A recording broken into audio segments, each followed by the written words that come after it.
a lighter note this time around. Let's attend to this story. Decadence and overindulgence. That's what characterizes the traditional approach that we take to Christmas lunch. But is there any other way? What of the tried and tested recipes?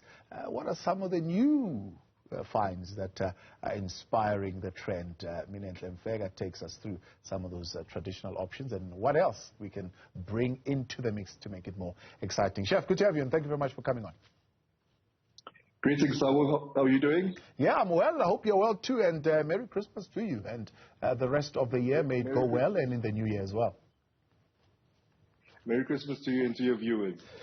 Decadence, overindulgence, others call it debauchery. That's the traditional approach, to Christmas. Is there any other way? There are other ways, but I don't think you'll ever change people. Like, this is the time that people look forward to. This is the one time of the year where everyone's allowed to eat as much as they can, fall asleep, wake up, and eat again. So it's a tradition that's happening all over the world. I don't think we can ever change people.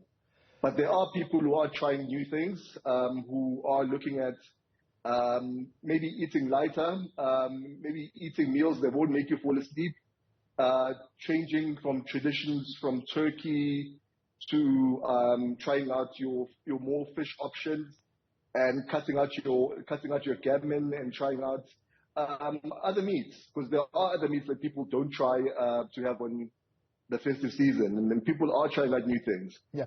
What inspires that? Is it just life choices, healthier choices, or maybe it's just having a more adventurous palate and you want to explore it? I think it's a bit of both. You find that people have gotten tired of having your traditional turkey and your gammon every single festive season, and are willing to try different things. And then there are more people who are more adventurous. I think, especially after COVID, people learned to cook. People had more time to try new things because people were working from restaurants, people were working from home, so they had more time to try out their horizons in terms of their palate. So I think it's showing in what people are choosing to eat and cook during the festive season. Look, the people are me. I'm telling you, COVID, I am the people are me. I was on those posts. But does that mean the tried and tested umleko? I heard somebody earlier on talking to me saying, I'm not going to be here. Your one is what we tumble. So they're looking forward to that. The tried and tested are no longer working?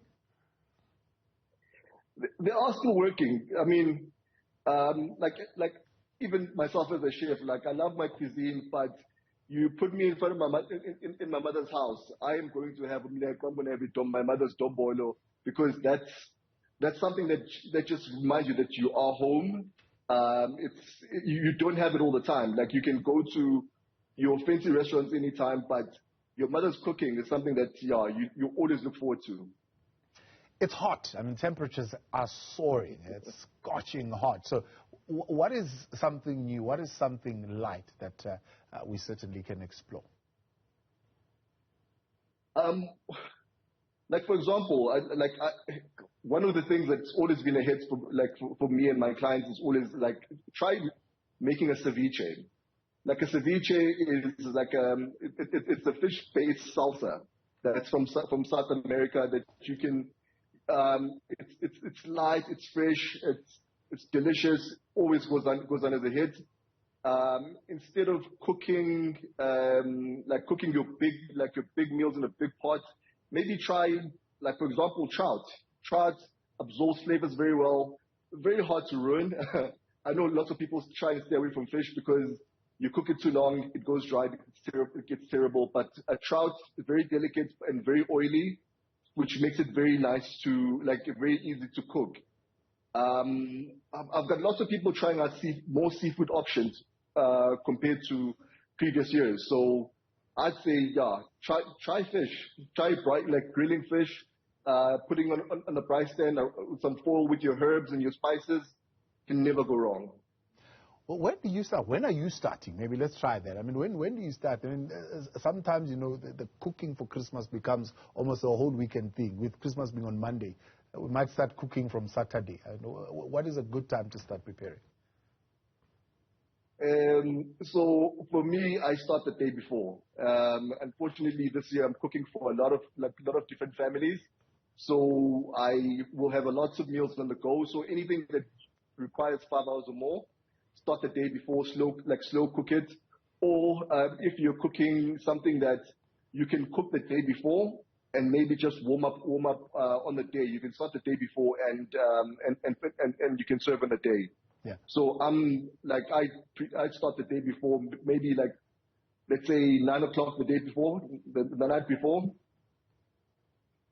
There is something to that slow cooking process, right? You don't have to say, well, it says 5 hours to cook, but I can put it on high pressure. Maybe I can do it in 3 hours. Slow cooking infuses flavor. So if you want something to have depth of flavor, slow cooking is the way to go. High pressure cooking cooks it faster, but you might not get as much flavor as you would if you slow cooked it. Like if you think of meats like oxtail, for example, if you cook it on a high pressure, it will cook faster, but you won't get your depth of flavor. Slow cooking is the way to go. Like I highly recommend to invest in a slow cooker. So somebody was listening to you and saying, well, maybe seafood is the way to go. People are trying a whole lot of fishes. Somebody was thinking, I really don't know. I really don't know. Where do they go and find inspiration of what possibly they can try out this Christmas? Yeah, you know, the beauty of living in this age is you don't even have to have a recipe book. You've got lots of people to follow on TikTok, Facebook. The recipes you can try. Like even on my page, I will be posting some recipes that you can try on Instagram. But you go on YouTube. You can always look for a recipe that you'd like to eat. Find what the ingredients that are in your cupboard. Usually, I end up varying my recipe based on what's available in my cupboard. But yeah, you can vary your recipe based on what's in your cupboard. But go through YouTube, go through Instagram. Lots of chefs and cooks that are putting their stuff in. So there's a wealth of knowledge out there. So don't just cook what you can just because that's all you know. There's a wealth of knowledge out there. Chef, appreciate your time. Thanks so much for your intervention this afternoon. You can, of course, look for Minenhle Mfeka at Mini_the chef.